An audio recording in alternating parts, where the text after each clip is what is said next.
is going to be kind of like a cozy day. I'm going to go for a walk. I'm going to bake some cookies I haven't baked in a year. Have my coffee, relax, maybe make a budget dinner tonight since I'll be busy baking the cookies. So we'll come up with a budget-friendly meal that I can share, and we'll see what else we get into. As I've told you previously, I live over by Roots Market in Lancaster. So sometimes I go down there just to take a walk around the parking lot, just to see. It's a big parking lot and I can walk and walk and walk without worrying about traffic. And sometimes there's people here and other times there's not. So let's take a look at some fall foliage here. Check out some of that fall foliage. It is all still pretty green. There's a little red there, but look at that fall sky. Just looks like a fall sky to me. I know we're in October, but the weather doesn't feel fall that much today. But if you look at the tree line there, everything's still pretty green. I thought it'd be changing by now. Okay, it's football season, it's fall, it's pumpkin season. We're making spiced pumpkin raisin cookies.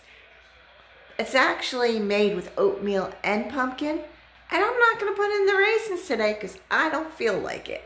So let's get started with this recipe.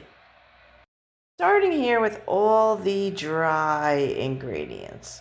Then we have all the wet ingredients.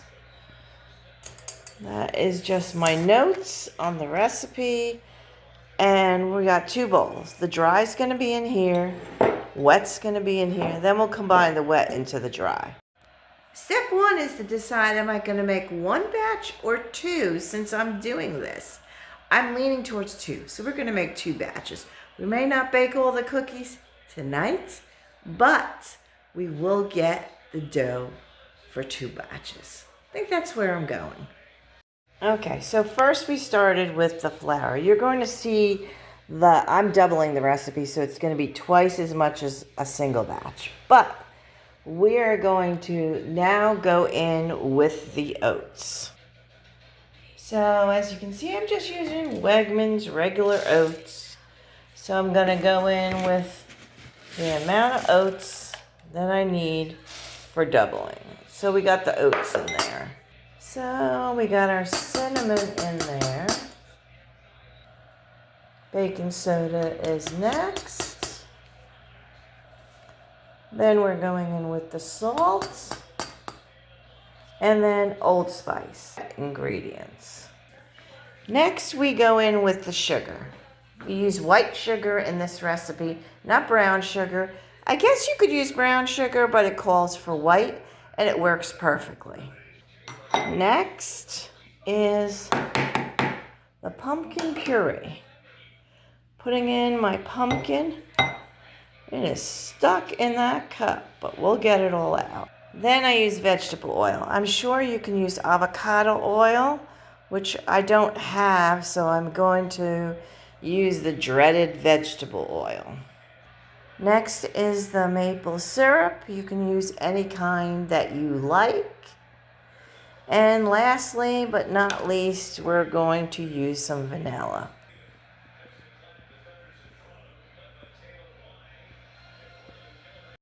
Next, we're going to go in with my hand mixer. This is my Dash hand mixer that I just love.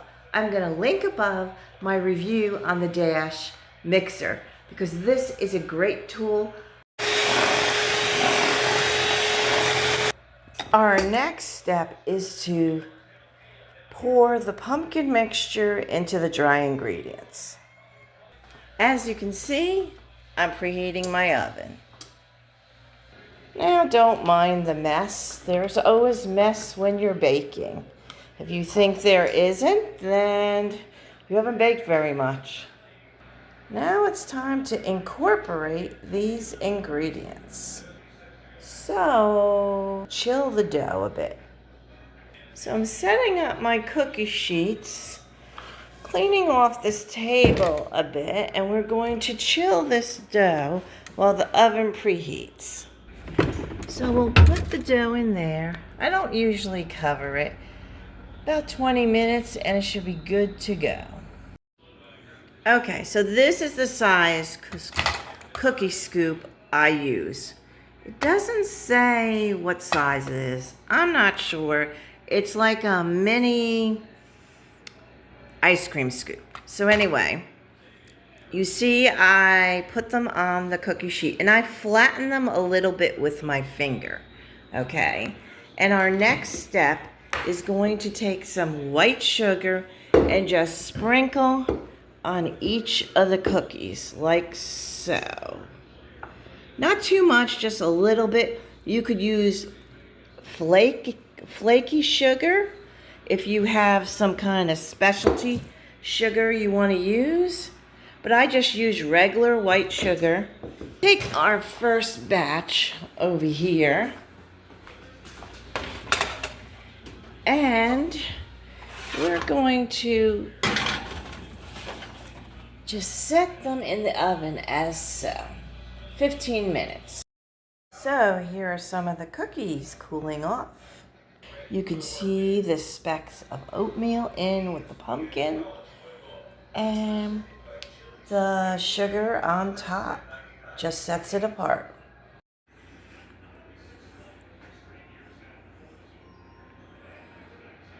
So I have a cup of pumpkin puree left over. So what do I do with it? Do I throw it out? No. Do I freeze it? No. What do I do with it?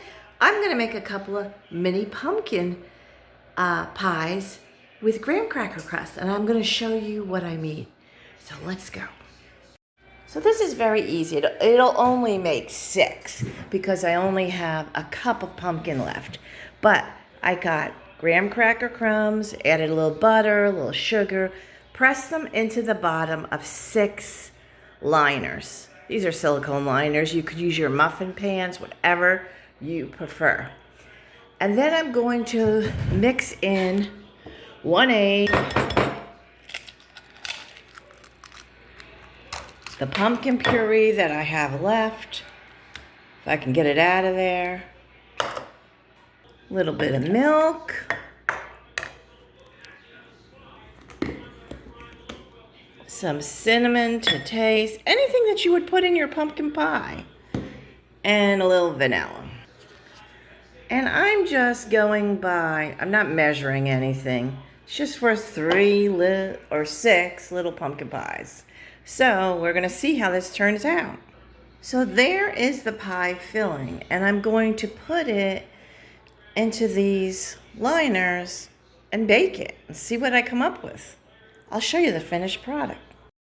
So these are the pumpkin mini pies. I'm going to let them cool and then we'll take them out and I'll show you what they look like and cut into one.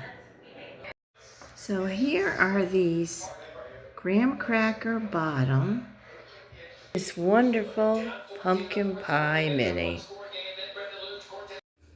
Okay, now this is part of the day where we're ready for dinner. So we're going to make a budget meal. And we're using these sort of spicy hot dogs, pork hot dogs. We're going to dice up some potatoes first, and we're going to start them cooking in the fry pan. Put a little avocado oil or vegetable oil, whatever you prefer, and start frying up these potatoes. Slow and steady. And then when they're cooked, I add in the hot dog part, or sausage or chorizo, whatever you have on hand. And I will mix it together and let it heat up because it's already cooked.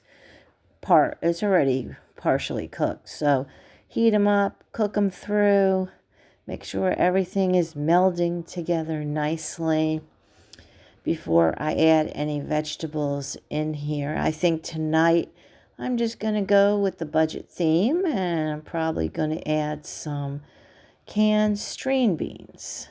I have Del Monte cut green beans, and we're going to add them in and go with the budget theme. And it'll be a quick, easy, and budget-friendly meal, which is sometimes just what you need.